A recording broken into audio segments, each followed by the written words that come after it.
నమస్తే welcome to V3 news లక్ష్యం సమాజహితం నేను ఆకాంక్ష బులెటిన్ల ముందుగా హెడ్లైన్స్ చూద్దాం ఇంద్రకీలాద్రి అమ్మవారిని దర్శించుకున్న మంత్రి అవంతి ఆషాఢ పవిత్ర సారే గురించి మంత్రికి వివరించిన ఆలయ అధికారులు షాద్నగర్ మున్సిపాలిటీలో పలు అభివృద్ధి పనులకు శ్రీకారం రాష్ట్ర ప్రభుత్వం అభివృద్ధికి పెద్దపీట వేస్తుందన్న ఎమ్మెల్యే అంజయ్య నాంపల్లిలో సీఎం కేసీఆర్ చిత్రపటానికి పాలాభిషేకం దళిత బంధుతో సీఎం కేసీఆర్ దేశానికి ఆదర్శంగా నిలిచారన్న ఎమ్మెల్యే పెద్దపల్లిలో ఇంటింటికి వెళ్లి కళ్యాణ లక్ష్మి చెక్కులు అందించిన ఎమ్మెల్యే అన్ని వర్గాల సంక్షేమమే లక్ష్యంగా సీఎం కేసీఆర్ లక్ష్యమన్న కోరుకంటి చందర్ సూర్యాపేట జిల్లా మోతెలో డబుల్ బెడ్రూమ్ ఇళ్లను పరిశీలించిన సిపిఎం నేతలు ఇళ్ల కేటాయింపులో అవినీతి చేస్తే ఊరుకోమని స్పష్టం ఇక డీటెయిల్స్ చూస్తే ఇంద్రకీలాద్రి శ్రీ దుర్గా మల్లేశ్వరి స్వామి వార్లని ఆంధ్రప్రదేశ్ రాష్ట్ర పర్యాటక శాఖ మంత్రి అవంతి శ్రీనివాసరావు దర్శించుకున్నారు అమ్మవారి దర్శనార్థం ఆలయానికి వచ్చిన మంత్రికి ఆలయ అధికారులు ఘనంగా స్వాగతం పలికారు అనంతరం శ్రీ కనకదుర్గ అమ్మవారి దర్శనం కల్పించారు వేద పండితులు వేదాశీర్వచనం చేయగా ఆలయ కార్యనిర్వహణాధికారి బ్రహ్మరాంబ అమ్మవారి తీర్థ ప్రసాదాలు చిత్రపటం అందజేశారు అనంతరం కార్యనిర్వహణాధికారి దేవస్థానంలో ఆషాఢ మాసం సందర్భంగా జరుగుతున్న శ్రీ అమ్మవారి ఆషాఢ పవిత్ర సారే కార్యక్రమాన్ని గురించి మంత్రికి వివరించారు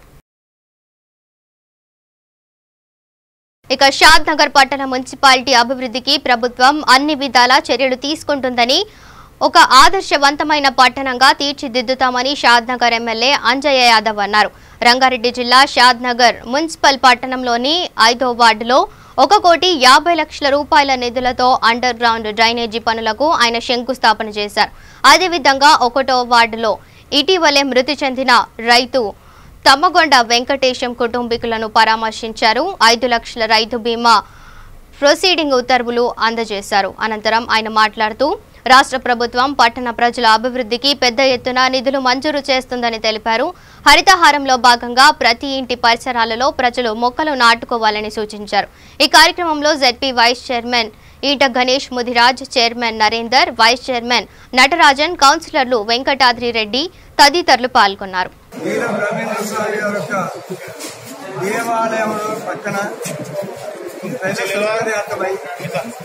కొన్ని చిన్న చిన్న కార్యాలు చేసుకుంటూ వివాహ కార్యాలు చేసుకుంటూ కూడా ఈ ఇక్కడ పక్షాలు ఏర్పాటు చేశారు భజనలు కానీ శుభకార్యాలు కానీ వివాహాలు కానీ చేసుకోవటకు చాలా సౌకర్యం ఉన్నది ముందున్న ప్లేస్ కూడా చూసినా అలా ఆగడానికి స్థలం ఉన్నది ఇటువంటి వెళ్ళకి చాలా సౌకర్యమైన కార్యక్రమాలు వెళ్ళింది అదేవిధంగా ఈడ శాస్త్రాలు ఇంకా కొన్ని చాలా ఉపకరణానికి పూర్తి చేసి ప్రయత్నం చేశారు ఇక్కడ మాత్రం దేవాలయం పక్కన గమ్యాలు వస్తుంది ఇది మంచిగా అంతా కూడా చాలా సంతోషం అనిపిస్తుంది ఆనందం అనిపిస్తుంది ఇది ఇస్తే నిజంగా ఇక్కడ ఉన్న భక్తులు చాలా మంది భక్తులే ఉన్నారు కాబట్టి దీన్ని పరిశుభ్రంగా ప్రజలకు ఉపయోగపడంగా శుభకార్యాలు అయ్యే విధంగా వాళ్ళు చూస్తారని ఆశిస్తున్నారు దశాబ్దాల కాలం నుండి సామాజికంగా ఆర్థికంగా వెనుకబడి పేదరికంలో మునుగుతున్న దళితుల కుటుంబాలలో వెలుగు నింపాలనే ఆలోచనతోనే కేసీఆర్ దళిత బంధు అనే పథకాన్ని ప్రవేశపెట్టారని ప్రభుత్వ whip MLC MS Prabhakar Rao అన్నారు నాంపల్లి నియోజకవర్గ పరిధిలోని చింతల్ వీర్నగర్ బస్తీలో నాంపల్లి ఇన్ఛార్జ్ ఆనంద్ గౌడ్ పలు దళిత సంఘాల నాయకులు టీఆర్ఎస్ నాయకులతో కలిసి ఆయన ముఖ్యమంత్రి కేసీఆర్ చిత్రపటానికి పాలాభిషేకం నిర్వహించారు కేవలం తాత్కాలిక తైలాలతో దళితులను ఓట్ల కోసం వాడుకునే నాయకులే దేశమంతా ఉన్నారని కానీ వారికి భిన్నంగా తెలంగాణలోని దళితుల కుటుంబాలలో పేదరికాన్ని సమూలంగా తొలగించి వారిని ఆర్థికంగా నిలబెట్టాలనే ప్రయత్నం అభినందనీయమని అన్నారు దళిత బంధు దళితుల జీవితాల్లో ఒక గొప్ప మార్పు తీసుకువస్తుందని ఆశాభావం వ్యక్తం చేశారు దళిత బంధుతో సీఎం కేసీఆర్ యావత్ దేశంలోనే దళితుల ఆత్మ బంధువులుగా చరిత్రలో చిరస్థాయిగా నిలిచిపోతారని పేర్కొన్నారు ఏ పొలిటికల్ పార్టీ అనుకుండా రాజకీయ పార్టీగా అనుకోకుండా ప్రతి వారిని అందరినీ కూడా పిలిపించి మా ఆలోచన విధానాన్ని వాళ్ళు విని ఒక మంచి కార్యక్రమం ఈరోజు వాళ్ళు అనౌన్స్ చేయడం జరిగింది, దళిత బంధు. ఈ దళిత బంధు వల్ల రాష్ట్రంలో ఉన్న పేదవారు ఎవరైతే ఉన్నారో, ముఖ్యంగా దళితులు ఎవరైతే ఉన్నారో వారి అందరికీ కూడా తమ అకౌంట్లో నేరుగా 10 లక్షల రూపాయలు ఈరోజు ఈ పథకం ద్వారా ఈ పేదవారికి అందుతా ఉన్నారు. ఈ 10 లక్షల రూపాయలు ఆ కుటుంబానికి, ఆ కుటుంబంలో ఒక మంచి మార్పు రావాలని, అభివృద్ధి జరగాలని వారి ఆశతో ఈ యొక్క మంచి కార్యక్రమాలు తీసుకొని ముందుకెళ్తా ఉన్నారు.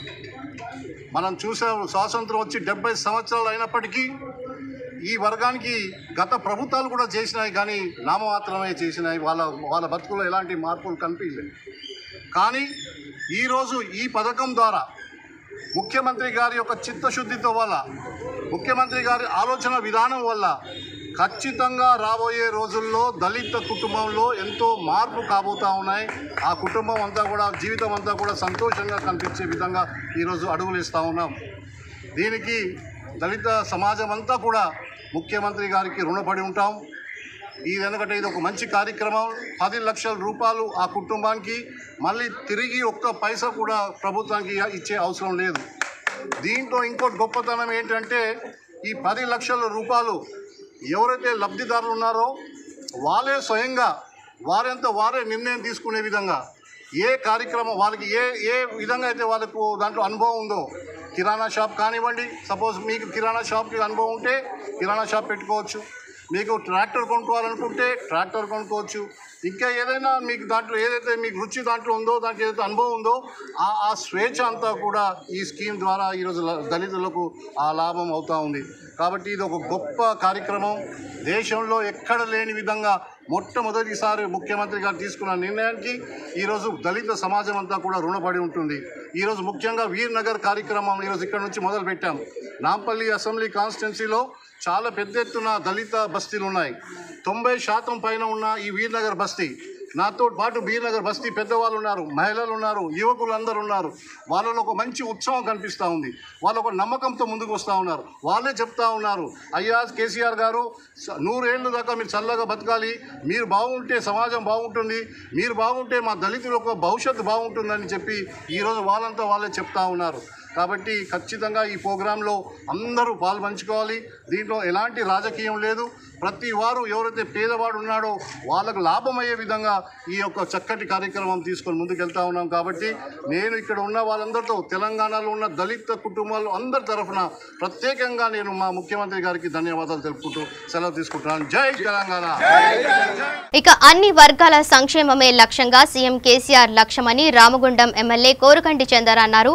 పెద్దపల్లి జిల్లా అంతర్గా మండలంలోని పలు గ్రామాల్లో ఎమ్మెల్యే కళ్యాణ లక్ష్మి పథకం చెక్కులను నేరుగా లబ్ధిదారుల ఇళ్ల వద్దకు వెళ్లి పంపిణీ చేశారు. సీఎం కేసీఆర్ ప్రవేశపెట్టిన కళ్యాణ లక్ష్మి పథకం పేదింట ఆడపడుచుల పెళ్లిలకు భరోసాగా నిలుస్తోందన్నారు. ఈ పథకం ఇతర రాష్ట్రాలకు ఆదర్శంగా నిలుస్తోందన్నారు. అనంతరం ఇటీవల అనారోగ్యంతో మృతి చెందిన శేఖర్, రూప కుటుంబాలను పరామర్శించారు. ఈ కార్యక్రమంలో జెడ్పీటీసీ ఆముల నారాయణ, తహసీల్దార్ సంపత్, ఎంపీపీ దుర్గం విజయ, సర్పంచ్లు దిర్నా రాజేష్, కుర్ర వెంకటమ్మ తదితరులు పాల్గొన్నారు.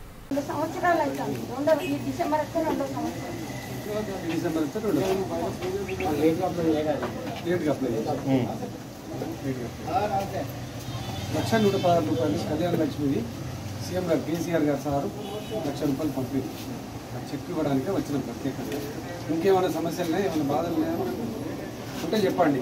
నేను నాతోని స్తోమత అయిన పనులు తప్పకుండా చేసి పెడతాను. నాతో అయిన పనులు, ప్రభుత్వంతో అయ్యే పనులు, ఏ అవసరం ఉన్నా చెప్పండి. ఇబ్బంది ఏం లేదు చెప్పండి.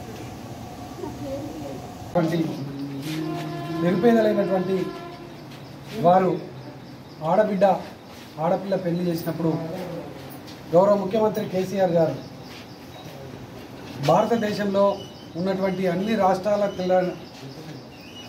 ఏ రాష్ట్రంలో లేనటువంటి విధంగా తెలంగాణ రాష్ట్రంలో ఉన్నటువంటి పేద ఆడబిడ్డల పెళ్లి చేస్తే ₹1,116 కళ్యాణ లక్ష్మి షాదీ ముబారక్ పేరిట ఇవ్వాలని గొప్ప నిర్ణయం తీసుకున్నటువంటి మనసున్నటువంటి ముఖ్యమంత్రి మన కేసీఆర్ గారు.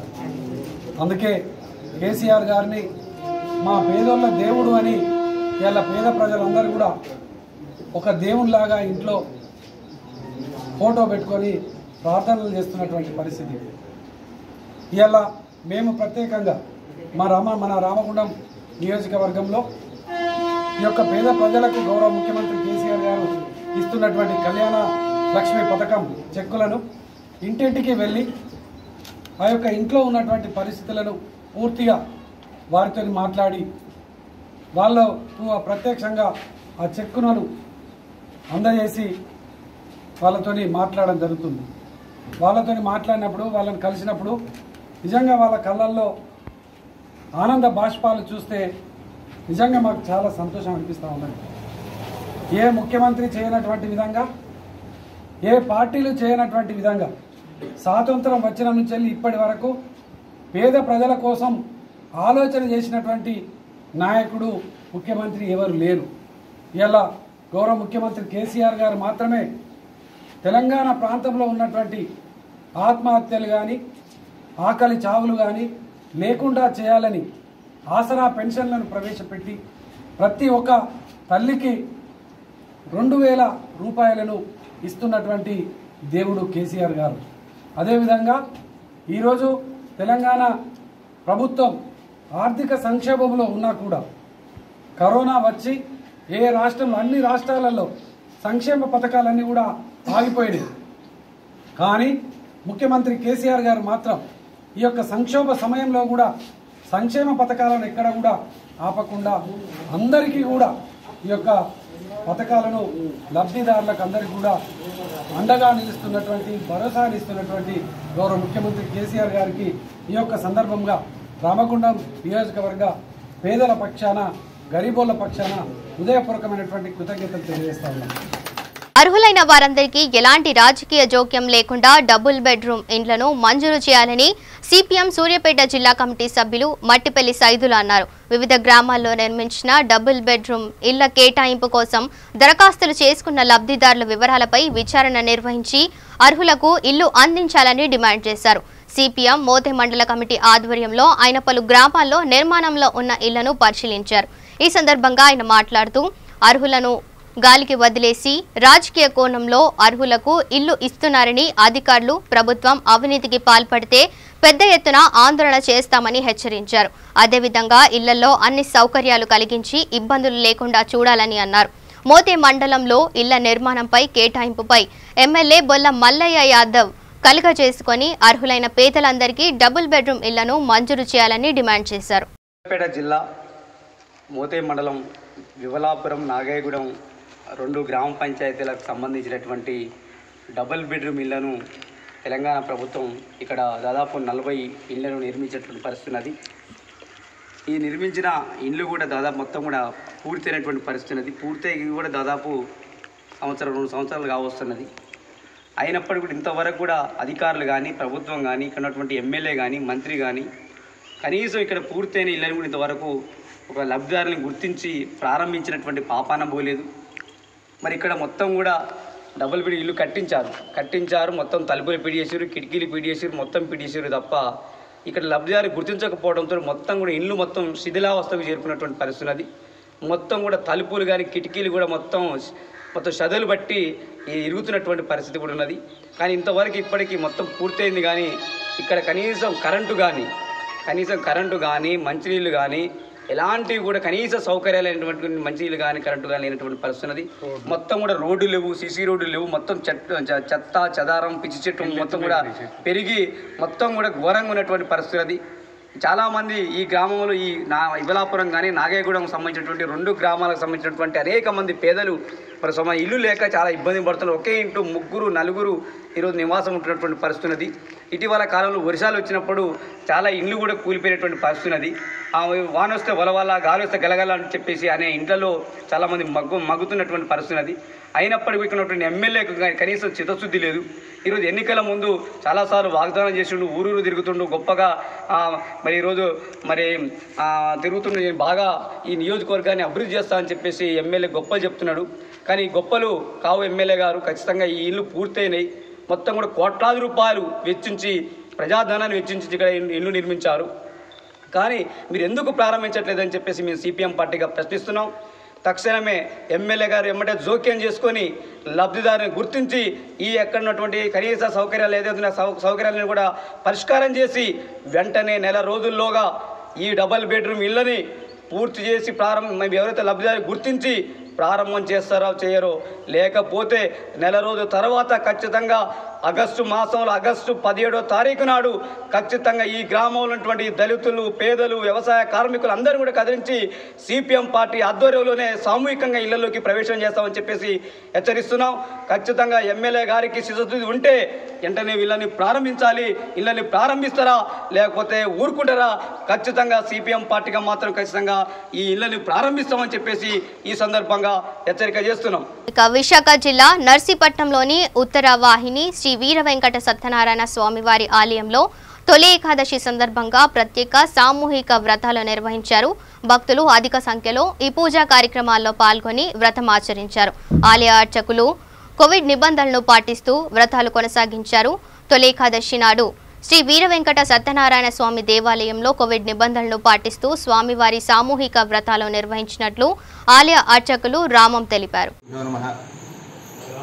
ఈరోజు ఆషాఢ శుద్ధ ఏకాదశి అనగా తొలి ఏకాదశి సందర్భంగా శ్రీ సత్యనారాయణ స్వామి వారి యొక్క దేవస్థానంలో ప్రస్తుతం కరోనా సంబంధించినటువంటి నిబంధనలకి అనుగుణంగా స్వామివారి యొక్క సామూహిక వ్రతాలు చేయడం జరుగుతోంది.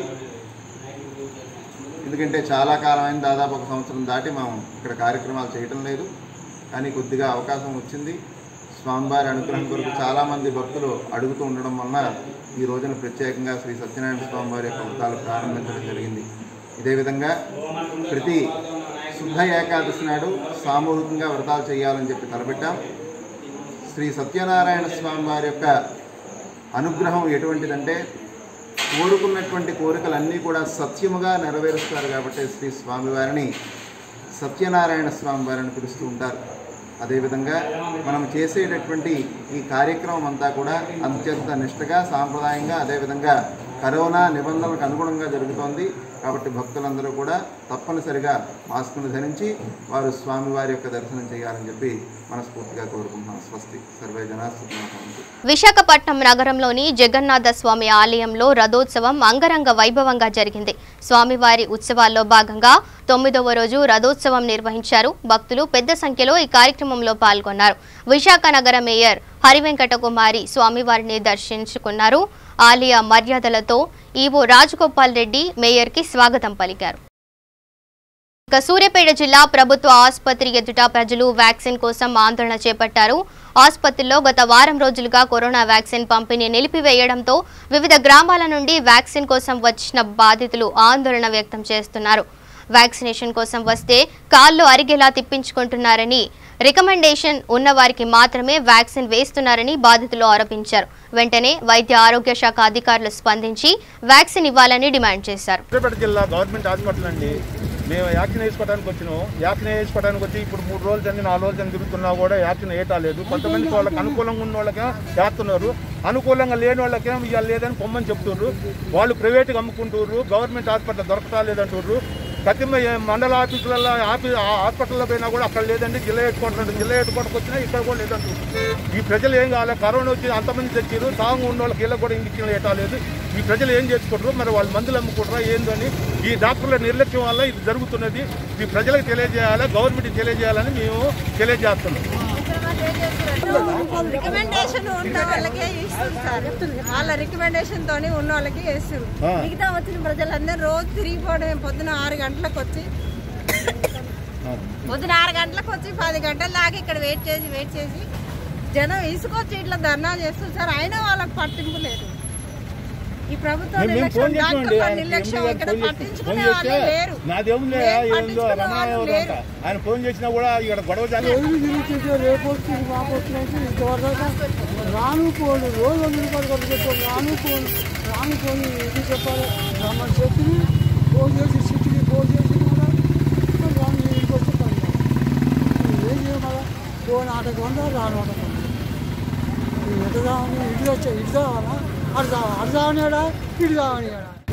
లైన్లో నిలబడ్డామండి. చాలా మంది వచ్చినాం. మేము 6 గంటలకి వచ్చినాం. వీళ్ళు ఎప్పుడు వచ్చినా లేవంటున్నారు, పంపిస్తున్నారు. రోజు వస్తున్నాం, 10 రోజుల నుంచి వస్తున్నాం పోతున్నాం. ఇక్కడి నుంచే కాదు, లోకల్ నుంచే కాదు, ఎక్కడెక్కడి నుంచో వస్తున్న వాళ్ళు కూడా ఉన్నారు. 6 గంటలకు వచ్చి లైన్లో నిలబడి ఉన్నా కూడా ఇంతవరకు వ్యాక్సిన్ లేదు. అందుకే మేమందరం కలిసి రోడ్డు మీద ధర్నా చేస్తున్నామండి. మీరు ఎందుకు స్పందించట్లేదు అర్థం కావట్లేదు. మీరు ఎట్లా అయినా సరే మాకు అందరికి వ్యాక్సిన్ సమకూరేలా చూడండి. 6 గంటలకి పొద్దుగా 6 గంటలకి వచ్చి ఉన్నా కూడా ఎవరు పట్టించుకోవట్లేదు, ఎవరు స్పందించట్లేదు. దీని మీద మీరు ఏదో ఒక చర్య తీసుకోవాల్సిందిగా మేమందరం కూడా కలిసి రోడ్డు మీద ధర్నా చేస్తున్నాం. ఒక్కరు కూడా స్పందించలేదు. ఇక జనగామ జిల్లాలో దళిత జాతి ఆనిముత్యం బడుగు బలహీన వర్గాల ఆశాజ్యోతి డాక్టర్ ఆర్ఎస్ ప్రవీణ్ కుమార్ పదవికి రాజీనామా చేసి అంబేద్కర్ పూలే ఆశయ సాధన కోసం సేవ చేసేందుకు ముందుకు వచ్చిన సందర్భంగా జిల్లా ఫిట్ ఇండియా ఫౌండేషన్ సెర్వోస్ ఆధ్వర్యంలో కేక్ కట్ చేసి అంబేద్కర్ విగ్రహానికి పూలమాలలు వేశారు. ఈ కార్యక్రమంలో డాక్టర్ సుగుణాకర్, జనగామ జిల్లా ఫిట్ ఇండియా అధ్యక్షులు ప్రభాకర్, తిప్పారపు విజయ్ తదితరులు పాల్గొన్నారు. Doctor RS Praveen Kumar sir IPS ఆఫీసర్గా ఉండి మరియు సోషల్ వెల్ఫేర్ సెక్రటరీగా అత్యుత్తమ సేవలను అందించి జాతికి దిశానిర్దేశం చేసినటువంటి వారు ఆర్ఎస్ ప్రవీణ్ కుమార్ గారు.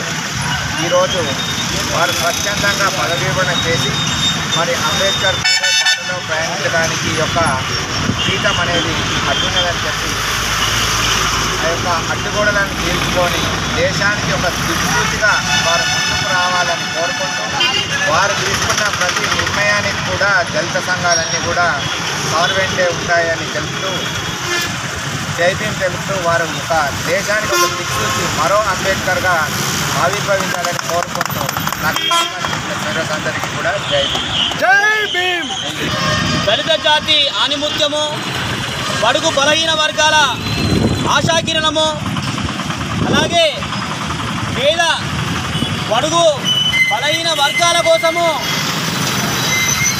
గురుకుల కార్యదర్శిగా పనిచేసినటువంటి డాక్టర్ ఆర్ఎస్ ప్రవీణ్ కుమార్ గారు అంబేద్కర్ పూలే గారి నడవడికలో భాగంగా కాంచీరాం అడుగుజాడల్లో నడిచి నా తోటి దళిత బడుగు బలహీన వర్గాల కోసమే నేను సేవ చేయడమే నాకు లక్ష్యంగా భావించి ఈరోజు ఆయన యొక్క ఐపీఎస్ పదవికి సైతము రాజీనామా చేయడము యావత్ దళిత జాతి హర్షించదగ్గ విషయము. రాబోయే రోజుల్లో ఆర్ఎస్ ప్రవీణ్ కుమార్ గారు ఈ రాష్ట్రమంతా బడుగు బలహీన వర్గాలకు ఎక్కడ అన్యాయం జరిగితే అక్కడ పోరాటం చేసే దిశగా పయనించడం జరుగుతుంది. ఆయనకు మద్దతుగా జనగామ జిల్లా వ్యాప్తంగా జనగామ జిల్లా ఫిట్ ఇండియా ఫౌండేషన్ మరియు జనగామ జిల్లా వేరస్ కమిటీ ఆధ్వర్యంలో అన్ని రకాలుగా ఆయన సహకారం అందిస్తూ జనగామ జిల్లాలో కూడా మా యొక్క పోరాటము మొదలు పెట్టడం కాబోతుంది. నల్గొండ జిల్లా కేతేపల్లి మండలం ఉప్పలపహాడ్ స్టేజీ 66 నెంబర్ జాతీయ రహదారిపై ఎన్ఎస్యుఐ రాష్ట్ర ఉపాధ్యక్షులు సుజన్ ఆధ్వర్యంలో ఎన్ఎస్యుఐ నాయకులు హైవే దిగ్బంధనం చేశారు. కేతేపల్లి మండలం కొప్పోలు గ్రామానికి చెందిన చింతమల్ల ప్రీతి హత్య సంఘటనను ఖండిస్తూ ఆందోళనకు దిగారు. బాధితుల కుటుంబానికి మద్దతుగా ప్రదర్శన రాస్తా రోకో నిర్వహించారు. హైవేపై బైఠాయించడంతో ట్రాఫిక్ కిలోమీటర్ల మేర నిలిచిపోయింది. ఈ ఘటనపై పారదర్శకంగా విచారణ జరిపి నిందితులకు ఉరిశిక్ష అమలు చేయాలని, బాధిత కుటుంబానికి ప్రభుత్వ ఉద్యోగం పాటు ఆర్థిక సహాయాన్ని అందించాలని డిమాండ్ చేశారు.